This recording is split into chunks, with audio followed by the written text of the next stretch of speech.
mwaka wa 2024 ukuziyemo iki? None uyu mwaka Imana yabifite ikintu yawuteguyeho, hakaba ari bwo warunaniwe, kuko hari ibintu Uwiteka amaze igihe arimo. Orohize yakabyara nizi maze iminsi ibihugiyemo, burya wayiburaga iri mu bintu byawe. Orohize rero, hari nayo Imana igusengesha gucibuye agashyingurire, kuko hari uwakumva. Ayo rero ndayakunda, ayo ngayo usengeshejwe by force, ayo ngayo usengeshejwe ngo ukumva yumve, ayo usengeshejwe ngo umutabaza byumve bwa nyuma. Mana ishimwe, byakire nubigendemo gahoro ko ntaje gukina ikina.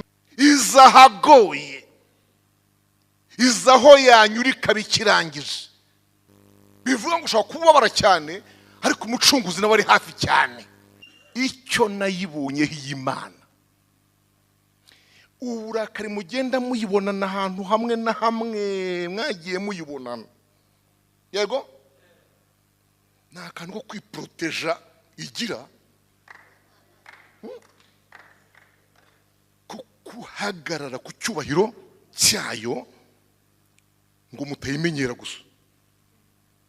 Nta yindi nabi, nta bundi bugome, ni ukugira ngo igumye Imana mwe muba abantu gusa, nta bindi.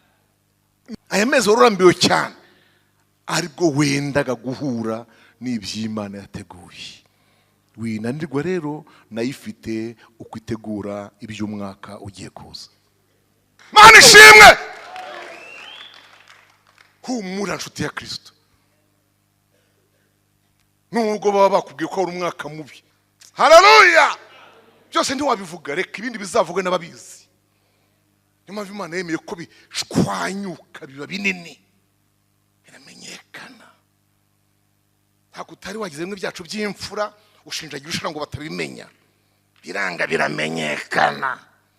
Biramenyekana ko umugabo yakubereye mubi, biramenyekana ko umugore yakubereye mubi, biramenyekana ko washomereye, biramenyekana ko urambye mu bushomeri, biramenyekana none ko kutakina depoza.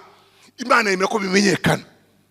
Yagira ngo ubuhamya bwawe uzagire nka 70% byaba butanga utavuze. Icyo nabonye kindi,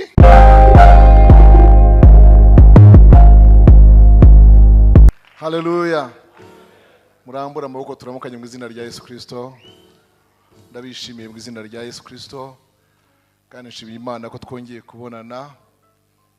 Murabizi yuko dukoranye umurimo aha hantu igihe kitari gitoya, y'abantu batangiranye ahantu hahandi hasi bagakomezanya no hirya, bagakomezanya n'ahangaha akagera n'aha. Abo bantu baba barabanye, burya Imana ishimwe. Mfite intoki bene data, aho mvuye ubu ngubu mvuye aho bita Bushoga mu karere ka Nyagatare, mu itorero bita Cyonyo, ryitwa Neza. Hanyuma hari hashize ibyumweru 2 mvuye muri Ethiopia hamwe na Zimbabwe iharare, kandi abera bampaye intashyo, ubwo ntanzi zo hafi muzakira mu izina rya Yesu. Dusigaje iminsi igera kuri 4 tukarangiza umwaka tukinjira mu wundi. Mbifurije umwaka mushya muhire w'ibihumbi 2024, muzawurye ntuzabarye. Ni nazo nyigisho tugiye kuganiraho uyu munsi. Haleluya.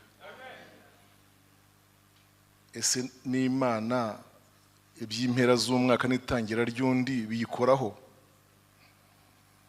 Nayigira ukuntu irangiza ushize ikinjira mu mushya, ikawinjiranamo n'abantu bayo. Ibivugaho iki? Bibivuga iki kuri iryo jambo? Soma Itangiriro igice cya 15 umurongo wa 12. Itangiriro igice cya 15 umurongo wa 12 kugera ku wa 15.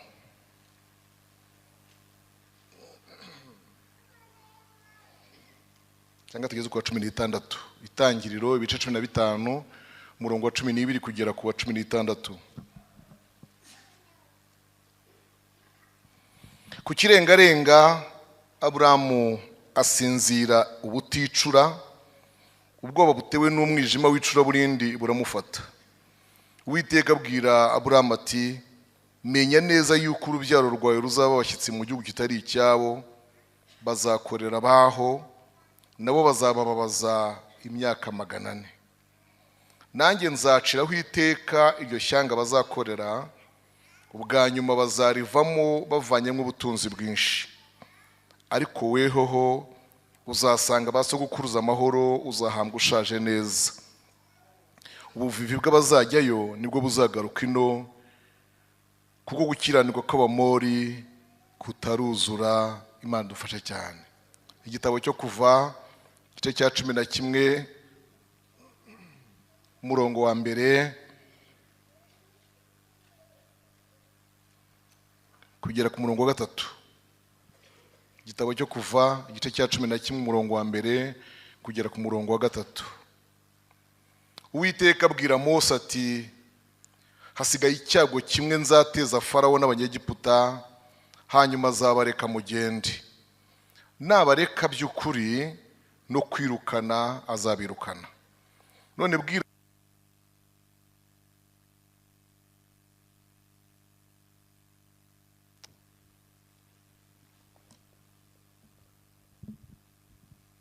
None bwira abantu, umurongo wa 2, umugabo wese asaba umuturanyi we n'umugore wese asaba umugore w'umuturanyi we, basaba ibintu by'ifeza n'ibintu by'izahabu.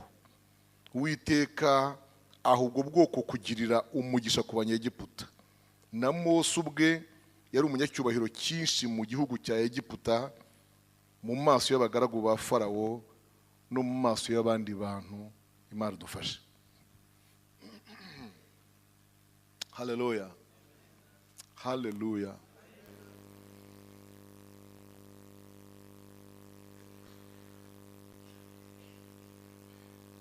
Imana ifite ibintu, ni mu nkurikirimo cyo gusoma, Imana ifite ibintu ikwibwiraho. Icya kabiri, Imana ifite ibyo yakuvuzeho. Icya gatatu, Imana ifite ibyo yakubwiye. Ibintu bingahe? 3. Ibyo ikwibwiraho urumva biracyari ibanga n'ubwiru bwayo. Ifite ibyo yakuvuzeho ku bantu babishatse bari kubwira cyangwa barabiguhisha, ariko hari ibyo yakuvuzeho ibwira abantu. Hari n'ibyo yakwibwiriye ubwawe rero. Ibyo bintu byose mvuze uko mbikomatanyirije mu bintu 3, nayo irabizi yuko umwaka wabyo wegereje. Ngiyo message nzanye hano Michel. Niyo yaje imbaga, yaje njya ahantu hose no mu mitsi, naje nyumva. Nagiye kuvuga ubutumwa nta modoka njyanye nteze bisanzwe, ariko byankoze. Byankoze Mana, byankoze. Uhumura abatega ntabwo mwese ariko mwahita mubona izanyu, ariko byankoze. Pe abagushyiramo abantu ukabahinzira, ukabahakanya bakavamo bagakukiraho abandi bakurira, bakagushyira ibishyimbo mu maguru n'amateke ku mugongo n'imyungu n'ibihaza mu bitsinsino, ibindi ukabirambyaho, ibindi ugasabwa kubisimbuka kandi ntawe ukugiriye imbabazi. Ngo kandi ku mutima wanjye waruraha. Buri cyapa bahagazeho nkibuka yuko barimo kunyerereza, kandi sindi butegeke kuko si umushoferi wanjye runtwaye. Ibyo bintu byanyishe. Ariko aho byanyicaga aho ngaho, nari ndimo nuza iri jambo ndi medita, gunze ndibasukaho mbifuriza umwaka mushya muhire dutahe. Ndashaka kubwira ko iby'Imana yibwira, ibyo yakuvuzeho n'ibyo yakubwiye, nayo irabizi ko umwaka wabyo waba ari utaha. Ubaye ari utaha rero ngaho nawe bari misi yibarese wumve. ubaye ariho ari utaha koko. Uyu musaza Aburahamu niwe ukurikira Nowa mu bakurambere bacu bo kwizera Imana yavuganye nabo. Amen. Ivugana nawe y'amagambo mu gice cya 15 ni nyuma y'uko imuhamagara imuvana muri Uri y'Abakarudaya kwa se Tera, umugabo wagiraga ibigirwamana byinshi by'amoko atandukanye, umugabo utarubahaga Imana yo mu ijuru dusenga. Aho niho Imana yakuye Aburahamu. Hari ibyo yamusezeranyije mu gice cya 12 byo kumuha umugisha, byo kuzagira umugisha, ubwo akaba umugisha, no kogeza izina rye, no kuzaba sekuruza w'amahanga menshi. Ariko Imana igeze muri igice cya 15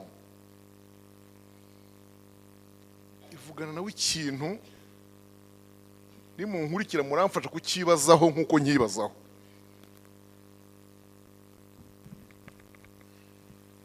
Ko umuntu abona ikintu irimo kuvugana nawe gisa naho gitewe n'uburakari ayiteje, ubwo se ni ukuvuga ko ibi nabizi yuko iri burakare? Ikintu uvuze aha ngaha kimeze nka reaction, kandi mauvaise reaction. Donc muri ndi jambo ivomye hafi niko tubita mu Kinyarwanda, irarakaye. Kandi ikintu kintangaje, irakajwe n'ibintu ubona bitagombaga kuyirakaza. Nayize ko kukirengarenga abasaza nk'abariya bahondobera bagafatwa n'agatutsi barya bagasinzira. Je nkanibaza impamvu yasinziriye ngo ubuticura kukirengarenga nka kira gitambutse mu kanya saa 12 byazuba rirenga muri gwa yarasinziriye. Inkongoro zigwa ku gitambo yiri warinze kuva mu gitondo munsi wose. Murangurikiye? Ntimubariye bonne conduite yo kurinda igitambo munsi wose, ahubwo ibabajwe na mauvaise conduite yuko asinzira amadakika 36. Murumva tuzabibasha kubana n'Imana buriya? Vraiment kuko mu byukuri kuko umunsi wose ndinze igitambo, nkirinda igisiga, nkirinda isazi inini n'intoya, nkirinda umubu, nkiriho n'ibintu bibi tubyita ibizinzo ku bantu bashoye inka. Ntako ntagize rindengeyeho, nimpondobera nibwira ko ibisiga byari bigiye kuryama gutya gakeya, ibyo bintu bimpore. Iyi conduite tuzayiva imbere, murabona tuzayikira. Ariko haleluya, icyo nayibonyeho y'Imana, uburakari mugenda muyibonana ahantu hamwe na hamwe, mwagiye muyibonana, yego nta kantu ko kwiproteja igira, kuhagarara ku cyubahiro cyayo ngo mutayimenyera gusa. Nta yindi nabi, nta bundi bugome, ni ukugira ngo igumye Imana mwe muba abantu gusa, nta bindi. Hanyuma irakaye ityo rero ikagira uwo mujinya, ikagira n'ibintu by'ibyemezo ifata bikarishye, ikagira n'ibyihana n'ibyisenya n'ibyirimbura. Nayibonyeho ko haleluya kuri buri situation imeze gutyo ishaka uburyo kubikira umwe cyangwa benshi, itubikira imbabazi nk'akayiko k'umuti, akayiko mwikoroboye, imbabazi ku gatasi, yego burakari buguzuye nk'ikigega cy'ama metre kibi ibihumbi bingahe, ariko kubikira imbabazi agakoroboye kugira ngo wongere ubone imbabazi zayo. Haleluya. Nuko ibayeho, nuko ikora, muyimenye uko nimubona hari ibintu yakoze bisa n'ibintu biri skandal cyane mumenye ko ari cyo cyayi bifuhira, ariko nanone mwibuke ko ibitsi imbabazi hafi aho. Ibwira Aburahamu ngo kuko usinziriye ibi bitotsi ugize gusa bike ibisiga bikaba bingwiriye ku gitambo, uzaniye urubyaro rwawe kuzaba basuke mu gihugu kitari icya, bazabayo babaza imyaka 400. Yego wowe uzanarinda usaza utongeye kubabona, ubwa nyuma bazavayo bazanye ubutunzi bwinshi, kandi abazagaruka inaha ngaha n'ubuvivi bw'abazajyayo, si n'ubwawe. Ubuvivi muzi icyo ari cyo? Abana bari aha ngaha batari ubuvivi muzi icyo ari cyo yemwe ba? Ni urubyaro rwa 5, 5e generation turutse kuri wowe, n'abana ba 5 guhera kuri wowe. Kwese ujya mu bibaro uvuti ngaho da, ubu nzagira umugore ngira umwana, uwo mwana agira umwana ngira umwuzukuru, uwo mwuzukuru agira umwana ngira umwuzukuruza, hanyuma nzagira ubuvivi. Wese ujya mu mibare, ariko mana we uba yarakunyeretse nibaze ndanza papa w'umwana, none undi papa w'abana 10 n'abuzukuru 4 n'abakwe n'abakazana. Humbya gato iraje, humbya gato urebe. Ishyiramo ijambo rivuga ngo nubwo bazaba babaza iyo myaka 400. Umva kandi icometsemo akantu kuko nibajya kuvayo bazazana ibintu by'ubutunzi. Urumva atarimo akantu keza se? Urumva ko kandi gashyizemo wari utangiye kuvuga uti yewe utuzamara imyaka 400 kwere, tuzamara imyaka 400 turi mu buretwa. 400 ans d'esclavage turi mu buretwa, tubabazwa dutwarwa n'agahato. Ariko wivuze iti cyo kora ni muvuye muzaza mukana by'ubutunzi, uhita umvuga uti okay, on peut tolérer un peu, turabyihanganiye ntacyo niba tuzagaruka n'ibintu. Urumva ikirema akantu ko gusetsa ngo umubabaro utakwihererana, agahinda katakuzingira mu izinga ukabura uko wifata. Imaze kuvuga ku kantu, haleluya, irababwira ngo iyo myaka yose uko muzayimara abazaba babaza nzabaciraho iteka, kandi nzabababaza ndetse gutindayo kwanyu cyane nuko nzaba ntari naciraho iteka ishyanga muzaba murimo mukorera. Bivuga ngo ishyanga ryabababaje ryari rifite ibintu ribikiwe by'ibihano, nubwo ribababaje nabo Imana yari irimo ibahana. None se ubu mu by'ukuri ibihano by'abantu bayirimo guhana n'ibihano by'abazaduhana ibakoresheje birahura gute? Aha nashaka kumvisha urukundo rw'Imana kuri wowe, kugeza n'ubwo irakarira uguhannye kandi ari yamushyizeho ngo aguhane, kugeza ubwo irakarira Babuloni kandi ari yavuze ngo mujyeyo. Ndeka nkubwire mushiki wanjye mwene data,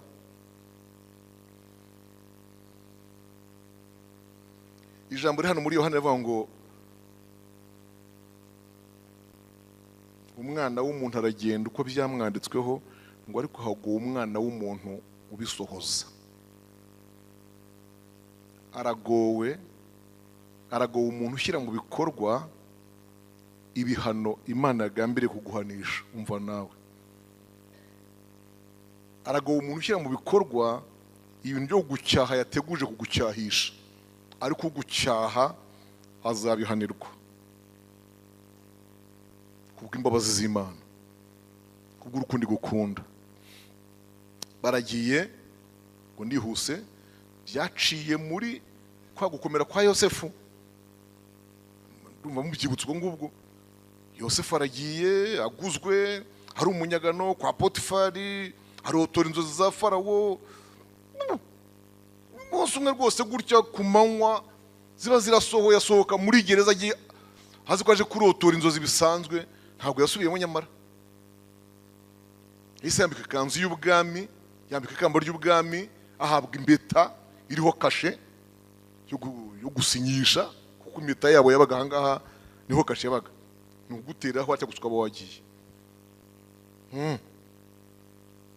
Ubwo rero gukomera ko niko kwabaye inzira yo kugenda kwabo. Baragenda bagezeyo, yewe koko barababaza, barababaza, kandi aho sinshaka kuhatinda. Icyo kibaya ni kirekire cyane, sinshaka kugitinda, mufite ahantu nshaka kugera. Umwaka umwe, 10, 30, barababaza, 100, 50, 200. Ndashaka kubagirira ku kantu kantangaje niwe nibazaho. Naho kumbe uko mubarema imyaka ibababaje, n'Imana niko irimo kubarema imyaka iziyemeye. Amen. Inatangiye no gupanga umucunguzi. Mwimera amashyi.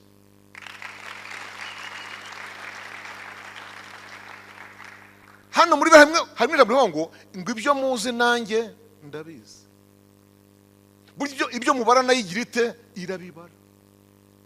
Natangajwe no kumva ibara ikamenya ngo igeze ku myaka 350 ikwiye gushaka umugore uzabyara umucunguzi.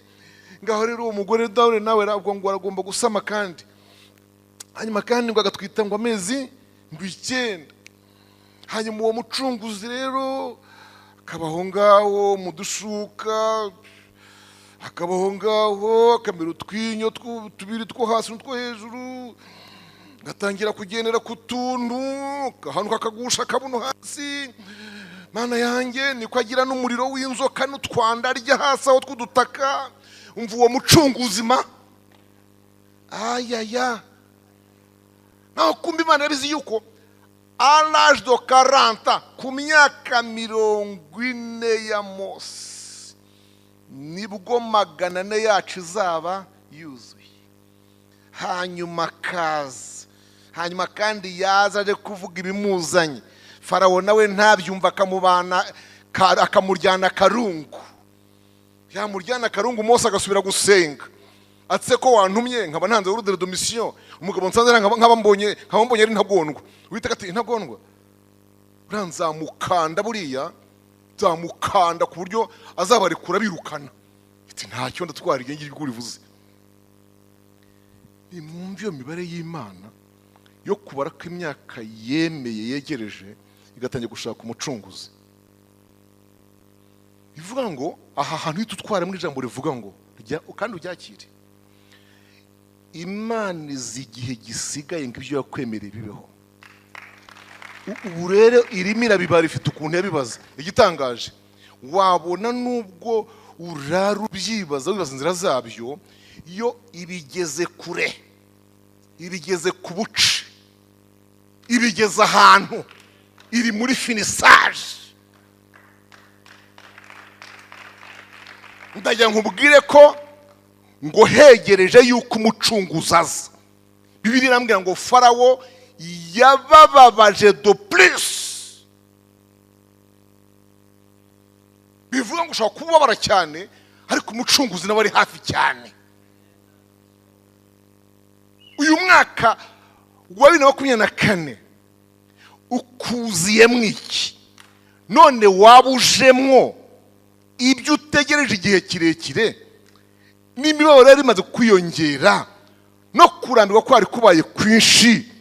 None uyu mwaka Imana yabifite ikintu yawuteguyeho, akaba ari bwo warunaniwe. Maybe wamenya, wabona uyu mwaka unaniwemo cyane, aya mezi warurambiwe cyane, aribwo wendaga guhura n'iby'Imana yateguye. winanirwa rero nayo ifite uko itegura iby'umwaka ugiye kuza. Haleluya. Icyo nabonye kindi nuko uyu mwana w'ingirakamaro, uyu mwana w'igisubizo, uyu mutabazi w'Abisiraheli, uyu mwana iyo agiye kuvuka, haba kavuyo muri maternite, haba kavuyo mu mutima w'umwami, haba kavuyo kazamutse ikuzimu, haba kavuyo utazi ukuntu kaje, isi ikaba deranje, ikaba ajete nk'aho ari umuntu wicugushije, ikazamo umuhengeri n'umuraba, ifuro rikazamuka. Kuko isi nayo yamenye yuko igiye kubyara umuntu udasanzwe. Muzasoma mu mateka, muzasanga itangazo ryo kwicwa kw'abana b'imfura. Nibwo Farawo yari yaryanditse arishyiraho umukono riramaniko ku nkingi zose mu bitaro hariya muri maternite. Kandi gutura ku muryango, nta muhungu ugomba kuvuka mu Bisiraheli-kazi. Rirandikwa rirakwirakwizwa ahantu hose. Naho ngubwo uhigwa ni umutabazi, uhigwa ni umucunguzi, uhigwa n'ugiye kuza w'ingirakamaro.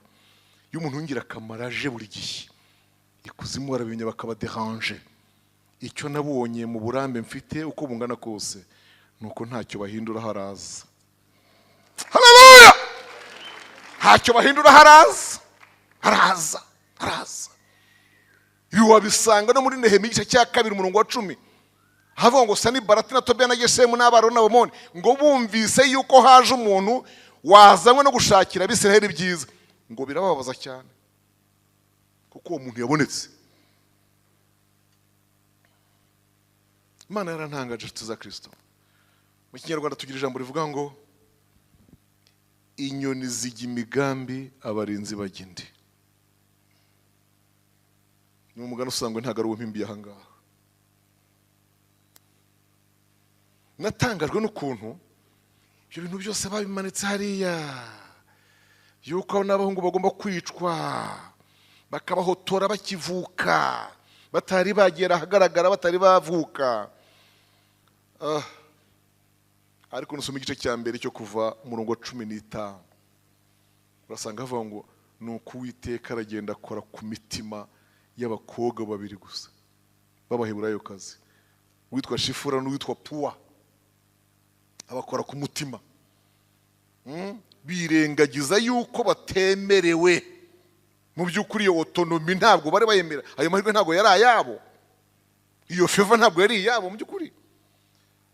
Ariko barabyirengagiza, bajya gusaba akazi muri maternity. Imana kubera ko ari ibahaye iyo orientation, ari ibahaye uwo murongo, ituma ntawe umenya baribo.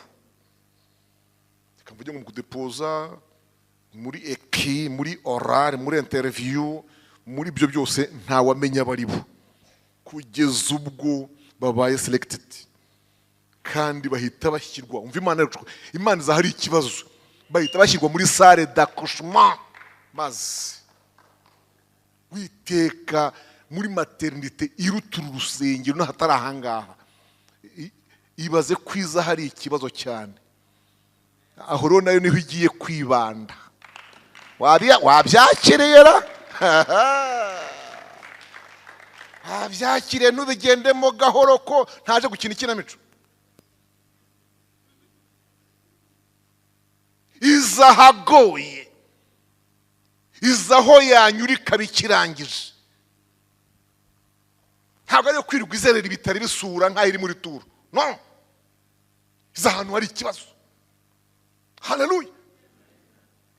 Abana b'abakobwa babiri bageze muri salle d'accouchement, mu rwerero hariya mu ibyariro, niho baba fixe. Igitangaje kandi, affectation ikozwe n'uwasinyiye ko abahungu bapfa. Imana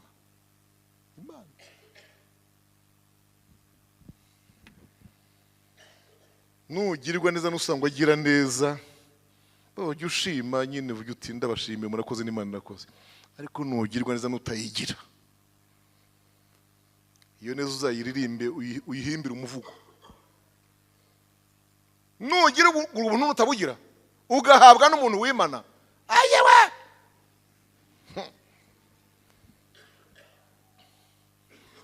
baboherejeyo abana b'abakobwa. Bageze aho hantu ngo barahagarara uko ari babiri baravugana batumva rero Shifura nawe Puwa, Shifura abwira Puwa, umva rero Shifura, ntituhageze mu izina ry'Uwiteka, ndati turahageze. Ubonye ukuntu Imana dutambukije, ndati nabibonye. Enda rero nkwereke iri tegeko ry'umwami turigandire, turyange mu izina ry'Uwiteka utuzanya.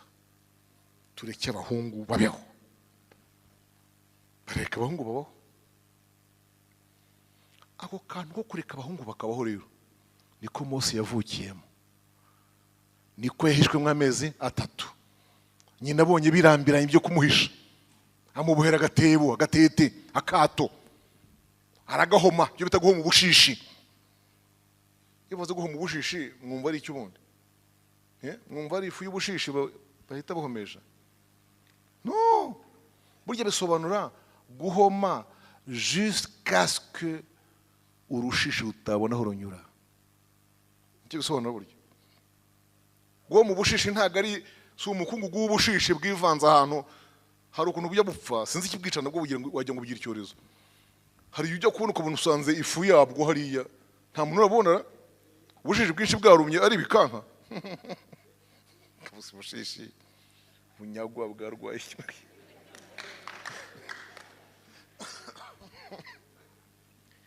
Kumbi kwa kundi bwabo bya bindi byabwo muzi buhura busuhuzanya, ntibwahita budasuhuzanyije burya. Ikintu buriye cyose burasangira, ubwo babwariye kica maze ishyano rikabushona. Si ugupfa woroye. Ntabwo rero ari uwo mukungugu wabwo bavanga ngo bahome, ahubwo ni uguhoma jusqu'à ce que kugeza ku rugero n'urushishi utabona aho runyura. Nicyo bita guhoma ubushishi. Baragahoma bashyizemo umwana, arajya mushyize mu rufunze firiya, ni inkuru muzi, kugeza ubwo Miriya mumurinda habirebye, abona umukobwa agiye koga. Ndashaka ko mwumva Imana yacu. Imana yohereza uyu mukobwa wa Farawo kujya koga firiya mu gifunzo, mu gikangaga. Hari ahantu ni centre touristique, agiye kuhasura iki nyaburanga. Bagira pisine mu rugo yo kogeramo nziza y'amazi y'ubururu, hateye n'umuti. None agiye kuvogera yashyano ryuzuyemo imisundwe, inyogaruzi, ibikeri bito n'ibinini, isayo, inzarwe, ibintu biteseme. Ariko namanuke kuko n'Uwiteka ushaka. Namanuke kuko Uwiteka arabishaka ko amanuka. Kandi amurambwira ngo nta ujya agandira ibyo Imana ishaka. Namanuke ku ngufu ahubwo. Nta n'isuma atwaye maze, nta na boti. Namanuke akivogere, avaniye umukozi w'Imana uryamyeyo. Mana ishimwe! Humura nshuti ya Kristo. Nubwo baba bakubwiye ko ari umwaka mubi, wawutabarirwamo kubw'igihe cy'Imana, kubw'isaha y'Imana. Haleluya. Mana ishimwe. Mbakira aho ngaho ku nkengero, aho ngaho ku nkombe, Mose nawe sukurira kora mu kanwa. Niko birivuga. Arira marira, kasena y'inzara se. Naho kumbe n'Imana imutse bukite rirasha. Rira noneho ubu ngubu wakumva. Hamagara haruwa kumva, hamagara Yesu agutegeye amatwi. Rira gatsibura urushya ahantu maze gakora mu kanwa. Kana kanarizeye baba we,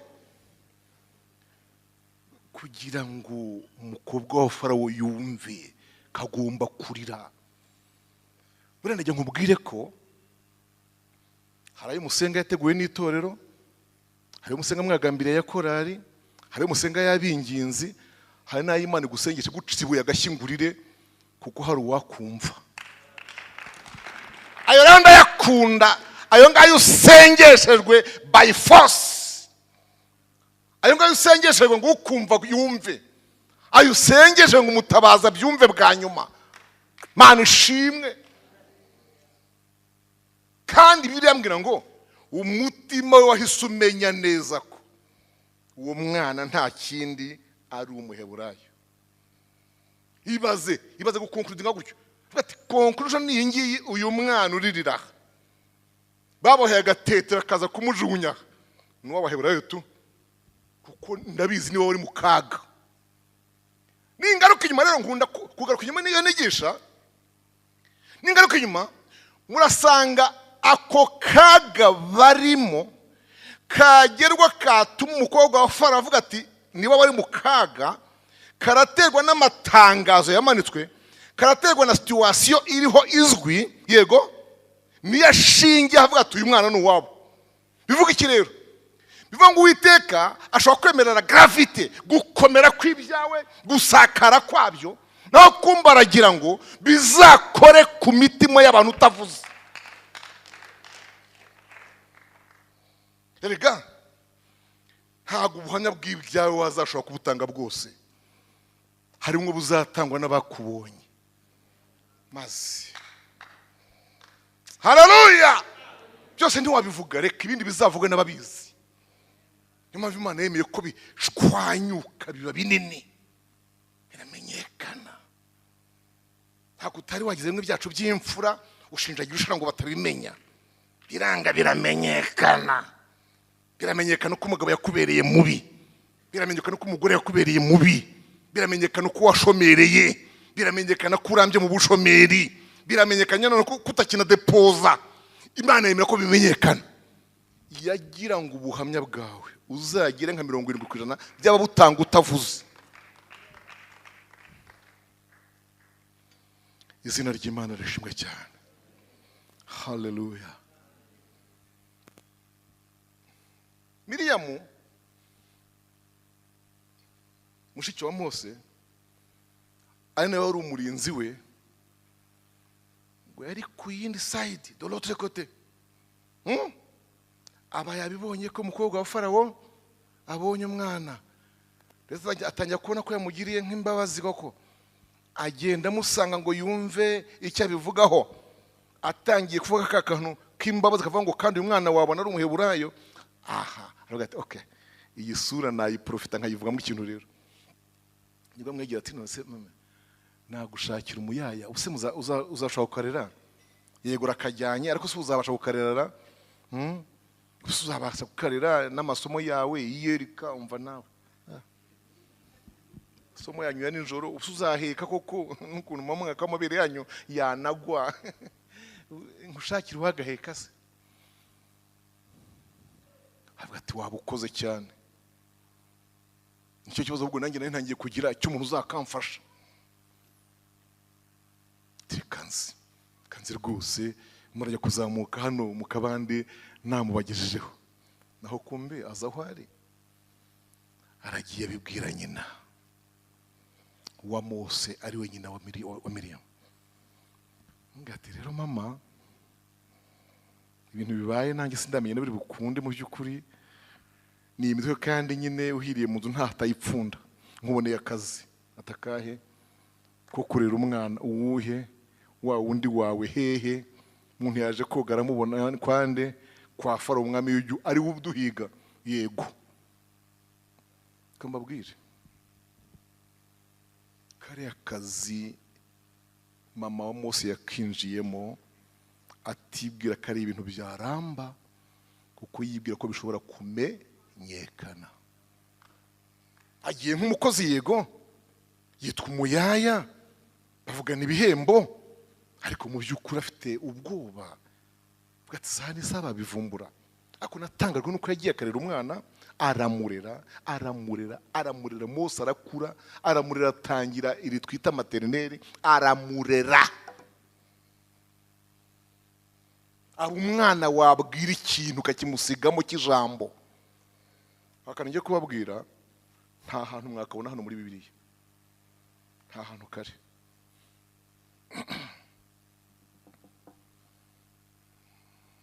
abonye ko asoje akazi k'ubuyaya yafashe ibyenda bambaraga. Ibyo byenda byari biteye nk'ibi ngibi mubona by'amasayi, ibyo muzi byo hambere twitaga rumbiya, ba nyogokuru barazambaye murabizi. No muri Kongo byarahaye imyenda y'amakaro ukuntu twabyitaga rumbiya. Ariko abanyarwanda barabirimbanye cyane, abanyarwanda bakuru barabirimbanye cyane. Ariko ibara ryo ryari nkarira rwose mubona abamasayi birwo bambaye kuri abakenyera bakitera. Nabo bagiraga uwabo mwenda uteye uko wabo w'umwihariko wabo. Abonye akazi ke kenda kurangira asezerewe, atatamura dukeya nkuko wafata akayisharupu kagashishimura kakabyazamo utuntu twahi, hanyuma atumushyira mu musego aratumusegura. Aravuga ngo Imana nibishaka ikizaba ikimenyetso bamenye nibura icyo dupfana, bamenye ko twari dufitanye iki isano. Aratumusegura arigendera. Natangajwe nuko utwo tuntu asize amuseguye twaje kuvanwa mu musego n'umukobwa wabaga kwa Farawo, wagombaga kuba umukazana, umugeni w'umuhungu wande wa Farawo. Nizere ko mubizi ko kwa Farawo usibye kuba hari Mose twakwita nk'umwuzukuru, ariko hari n'umuhungu wande wa Farawo wabyara rwose musaza wa mukobwa wa Farawo.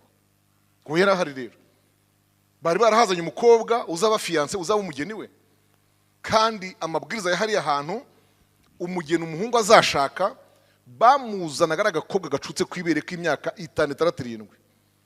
Uzamushaka ngana iki nawe babyana byisirimba hano, cyangwa barimo gufata amashusho. Ibyo ngo babikorera kugira ngo uyu mwana w'umukobwa akurire ibwami, noneho ye kuzajya agira za mvugo twita z'abanyamisozi. Igicuma bayazunguzamo, inkoni bayakubitisha, ibyo ntimubyumva.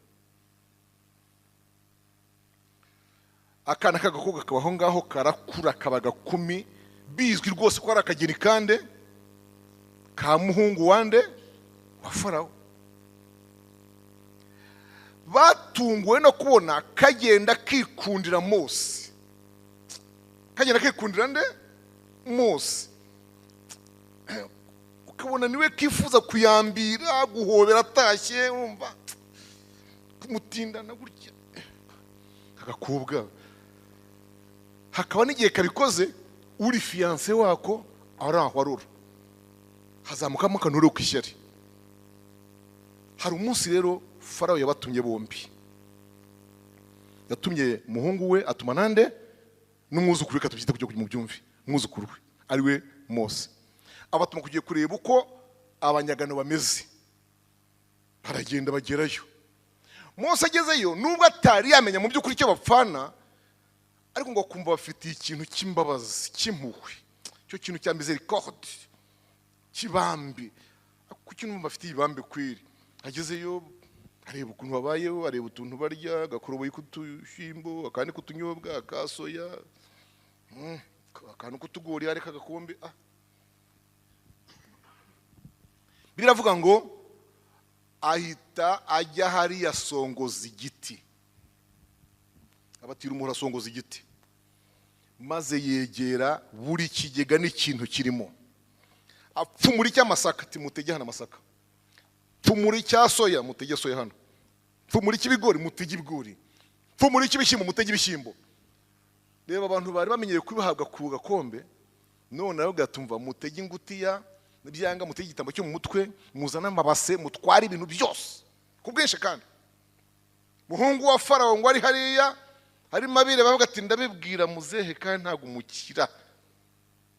Abangaba bari bagendeye kurya utuntu dukeye, ubundi bagakora imirimo myinshi, none urabarengesha gutyo. Ndabivuga Mose ati okay, ubivuge nta kundi, numvise mbagira imbabazi.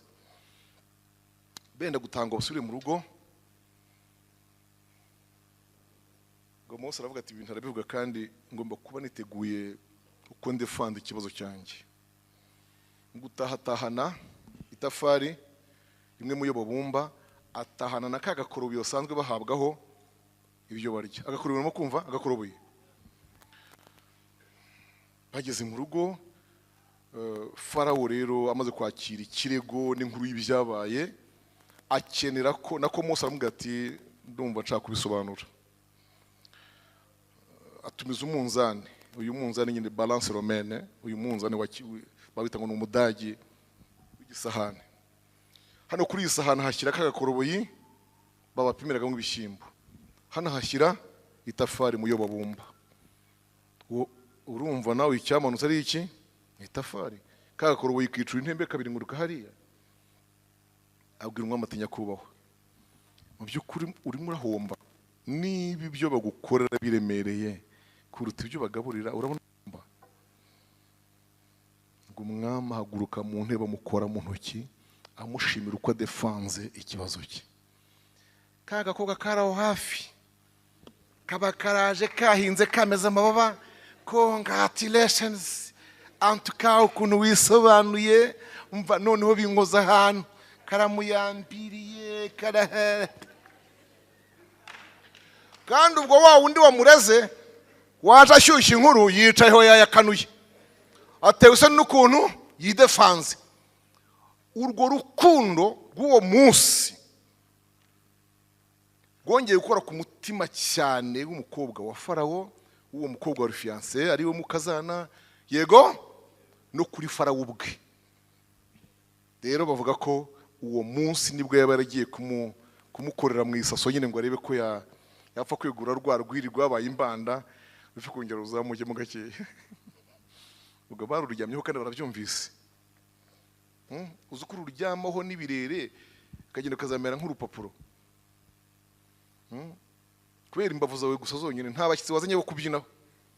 Ni imbavu zawe zonyine gusa zafashe ibirere n'imbagara iravanga byose. Ariko umwana w'umukobwa aragenda mukorera arimo asasura, barabibonye. Abibona uwo munsi, abona twa tuntu, aratsoye nimurebe utuntu mbonye mu musego wande wa Mose. Ijambo ryo mu Baheburayo 11:24 niho rituruka. Kwizera niko kwatumye ubwo Mose yaramaze gukura yanga kwitwa umuhungu w'umukobwa wa Farawo. Ntabwo ari ukundi gukura kw'imyaka, ahubwo ni umunsi byamenyekanyeho uwo ari we.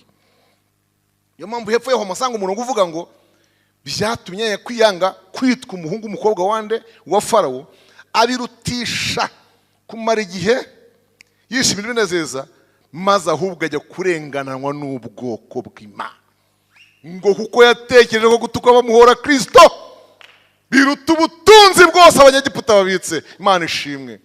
Uwo munsi bimenyekana nibwo ati nanjye si imparara rero kuba nabimenye, kuko umenya impamvu yazambabaze nabagiriraga, menya impamvu yawo mutwaro nabagiriraga, menya impamvu yazampuhwe zari zinkozeho, menya impamvu. Haleluya. Je dois rentrer, ndajya mu bacu. Imana ishimwe. Atitaye ku mavantage yari afite aho ngaho, atitaye ku byo yari yemerewe byose by'amashuri, ishuri ryiza, uburyo bwose bwiza, aragenda. Twihute, yaragiye nyine nabo bamubera abanyamubiri, abarengeye ibyo bakoze abarengera babahindura ikirego. Wa muntu wishe natwe twabivuga, abaratorotse aragiye Midiyani kwa sebukwe aho yashakiye umugeni, kugeza ubwo yaje kugera ku ntego yo gutumwa no gucungura. Ndashaka kwihuta cyane. Bibiliya yatubwiye ngo igihe cyo kubavanayo kigeze.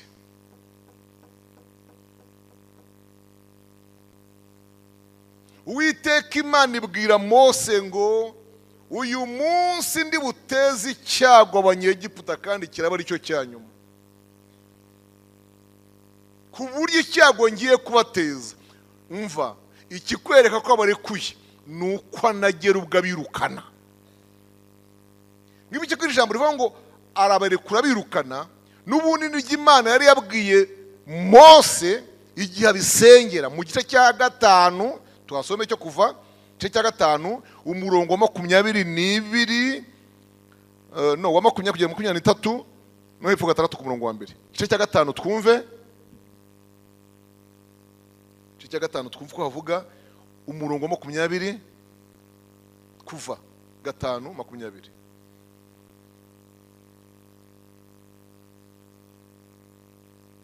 Bavuye kwa Farawo bahura na Mose na Aroni bahagaze mu nzira, barababwira bati Uwiteka bareba bacira urubanza kuko mutumye Farawo n'abagaragu be batwanga urunuka mukabaha inkota yo kutwica. 22. Mose asubira ku Uwiteka aramubaza ati mwami niki cyatumye ugirira nabi ubwo bwoko, niki cyaguteye kuntuma? Kuko uhereyeho nagiriye kwa Farawo nkavugana nawe mu izina ryawe, agirira nabi ubwo bwoko, nawe ntacyo wabakije na gito. Bisengesha ariko iri sindabasha kurisenga Michel, reka sindabwira Imana ko ntacyo nemariye abantu. Frida ngira gahanga gato nkarinda urugumo kana urumva narasenze mu byukuri. Umusenzi imyaka 44 urumva ntarasenze, ariko sindagira ngo mbwira Imana nashize cyo n'ubucya ngo nyimbwire ngo Mana nibi ngibi byawe nibi ni cyaguteye kuntuma uribuka unzana ibikabyo nguri uriwe nguriho nguri ndiho nguri Uwiteka ngo ninyene ngo arabampa kuva nagerayo rero nigo bamereye nabi kandi wicaye mu ijuru niho byagiye ntacyo bamariye. Yesu Kristo mwahari wari wavuga amagambo nk'ayo imbere y'Imana ntayatinyuka. Urugero hari abagabo basenze mu kanyama, hari abagabo basenze we uhereho nagiriye kwa Farawo nkavugana nawe mu izina ryawe, agirira nabwo bwoko kandi nawe ntacyo wabakije na gito. Mvase ubwo nari kukubaza icyaguteye kuntuma noneho ngo ntumaga wabitekereje neza. Umva ayo magambo ariko ya n'amasengesho ni ikiganiro ni disikuru ni ntonganya niki. 6 umurongo wa mbere Uwiteka abwira Mose ati uhereye none uzabona ibyo nzagirira Farawo, azabarekura bagende abyemejwe n'amaboko menshi, kandi no kwirukana azabirukana mu gihugu cye ku bwayo maboko. Mana ishimwe. Niyo mpamvu rero mwumvise hari ku 11 bawure mazina sinwa inkuru ikaze cyane. Niyo mpamvu mwumvise hariya Uwiteka avuga ngo hasigaye icyago kimwe, iki kimwe ngiye guteza Farawo n'abanyegiputa, azabareka mugende, nabareka by'ukuri kizabibabwira nuko azabirukana ngo nibagende, azabarekura birukana nkuko Imana yabwiye Mose. Umva rero uko umwaka urangiye nuko nduje. None bwira abantu, umugabo wese yegera umugabo w'umunyegiputa umuturanyi we, umugore w'umwisiraheli yegera umugore w'umuturanyi we mu Bisiraheli w'abanyegiputa, umene nk'abo basezeraho mubasaba ibintu by'impano babibaha. Ako kantu gusa ka collaboration k'ubusabane bwa nyuma niko kavuyemo bya bintu by'izahabu n'ifeza byinshi Uwiteka yavuze hehe mu Itangiriro 15. Urumva rukuma iyi Mana wizeye usenga irindi jambo yavuze. Ibaze nyuma y'imyaka 400 n'izahabu yabemereye murazitahana tu, kandi muzihabwa n'ababakunzi, murazihabwa n'abamarangiye babakoresha iki uburetwa. Icyo sura cyumva gute gifite ihe mesure quelle formule. Naho kumbe abanyegiputa barimo barabibaha umugabo w'umugabo mugenzi we, umugore w'umugore mugenzi we, nko kuvuga batumva akira niyuvaze nawe ntwaza uyu mukamato w'izahabu murebe ko mwatuviraha. Imana yanyu yaturembeje kwari nko kugira ngo bajye gute babaviraho. Muri make nka ruswa, nimwakira ariko muvaha turebe ko twahumeka. Imana yanyu yaturembeje. Nibuke ku cyo cyago cya nyuma cyari cyabaye ikihe cyo gupfusha umwana wese w'imfura uburiza n'ubuza bw'amatungo, ikintu cyose cyavutse bwa mbere cyarapfuye muri iryo joro. Abaturage bagira ubwo baza kureba Farawo, ariko tugira icyo uri mu biki ubu ngubu, uri mu biki? Amazi yabaye amaraso, tubura ahantu tuvoma, wicaye ahangaha kandi ntabwo yabaga amaraso ari ayo mu cyaro gusa, n'ayiwawe yabaye amaraso. Ibuka ishyano ry'inda rimaze iminsi kuraza ku inkeke, warishimye warikwataguye, umubiri wabaye rukujuju, rekura abantu, nta nubwo kimwubashye. Ibuka ibibugu byakoze ibara ahangaha, ibuka muryamo yaciye mu matungo, ibuka urubura rwamaze ibintu ejo bundi, ibuka. None dore twapfushije. Ko numva mu mpagaze hejuru ninjye utapfushije, njye sinapfushije imfura yanjye, njye nese uri mu biki ubwo ngubwo? Rekura abantu niba wanze uvuge. Atangaje ko abarekuye ntibyaba kubarekura ezema mu gifaransa, ahubwo ngo barekura nk'ubirukana. Mumvira aha. Abagore bati ntimugendera horata, umva mu makadogo ntugenda horata, ngo ufitiye bubu, urumva data ntugende papa bazi, ntugende aho ngaho, ngo ufitiye inkoni y'izahabu, ntugende horata, ngo ufitiye imbehe ya oro, ngo ufitiye rati isaha y'umuringa, ngo ufitiye. Naho Uwiteka ubwo ari muri operasiyo y'ijambo yemeye ava 400 ans.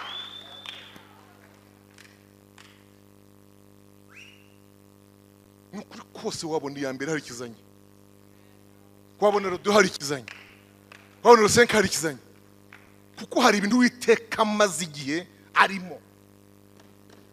Maze iminsi usa n'umubuze, ntiyanavugaga, wari umaze iminsi noneho ngo aricyo cyifuzo urimo gutanga, ti mu nsengero rwose noneho ntikinavuga, sinkinarota. Burya yariri mu bintu byawe rero, orohize yakabyara, nize maze iminsi ibihugiyemo. Burya wayiburaga iri mu bintu byawe, orohize rero, kandi nabyatuye mu izina rya Yesu. Nize rwose, nize pe, oya nize. Nibura bamaze iminsi bavuga ngo Imana yawe iri hehe, bayibone. Kuko ari ijambo ry'Imana rivuga ngo igihe bazaba bavuga ngo Imana yawe iri hehe, ngo nibwo izivugira i Siyoni. Haleluya! Nibwo izamanuka igutabare, izabibwira ngo ndi hano, se uzabwira ngo nimuze muyirebe.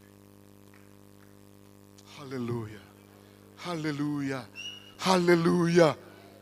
Bahambira impano zabo barataha nk'uko Uwiteka yavuze. Haleluya. Rero ni Imana izi iby'imyaka ishize, ni Imana izi ibyikurikiyeho.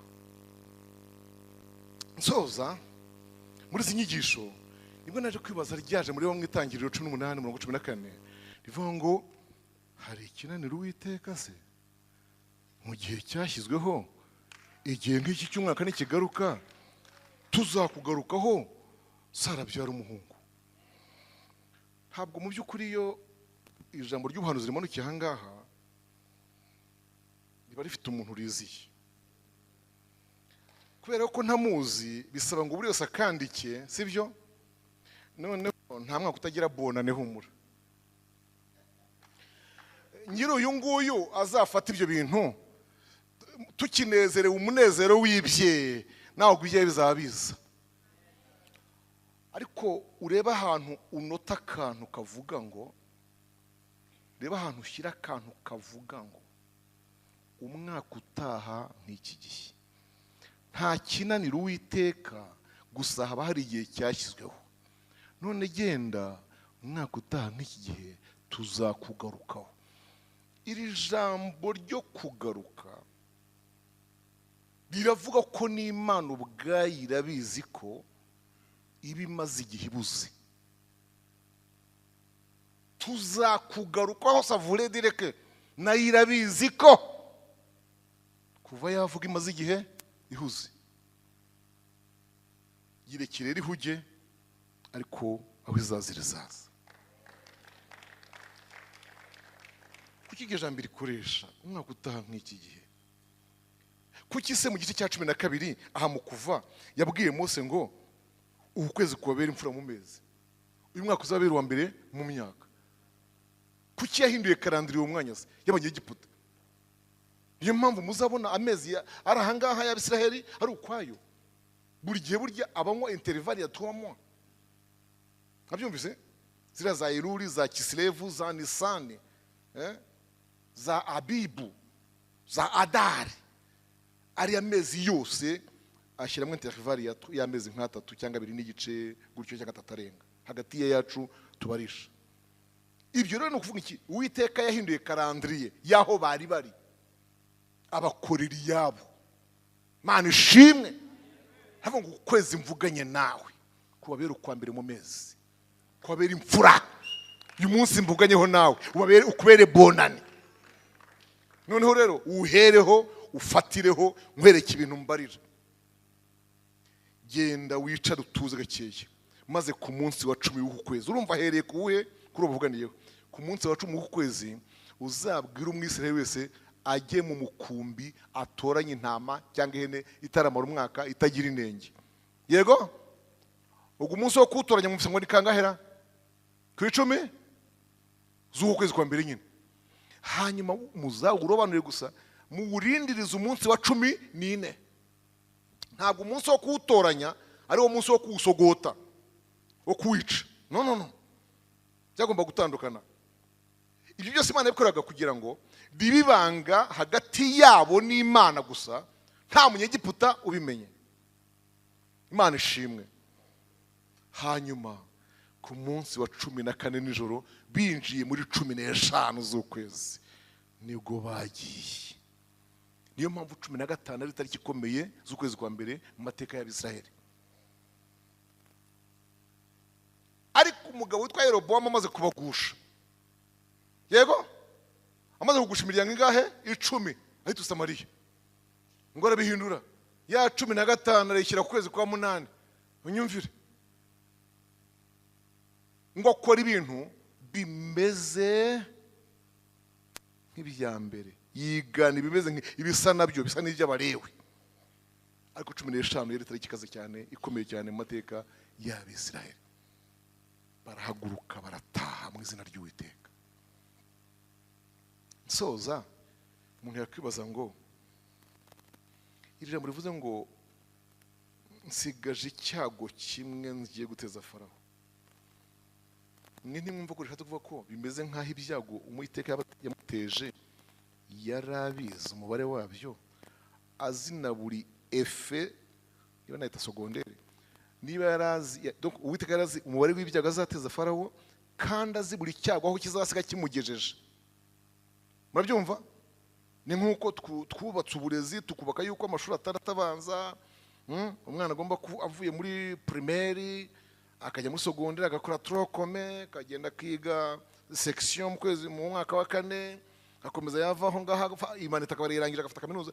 Uwiteka yaraze ngo buri cyago nzakubita Farawo ntikizaya kimwemeza, ariko kugeza kimusiga shegeshwe kugeraho ku cyago Imana ubwayo yitiye ngo ni cyakangahe, ni icyanyuma, kandi kuko cyabaye icyanyuma. Amen. Nshuti ya Kristo, Uwiteka azi icyo asigaje gukora ngo Farawo wawe arekure ayamanike. Naho nsoreje, Uwiteka azi ikintu asigaje gukora, Farawo wawe akagira ate, akayamanika. Amen. Icyo mbibutsa nuko Uwiteka nawe azi kubibarira mu myaka, mu mpera z'ushize no kwinjira mu mushya. Nawe afite icyo abara rero. Genda ugitegereze, uzambwira, uzamubuhamya, nkwifurije kuzabona Imana bundi bushya.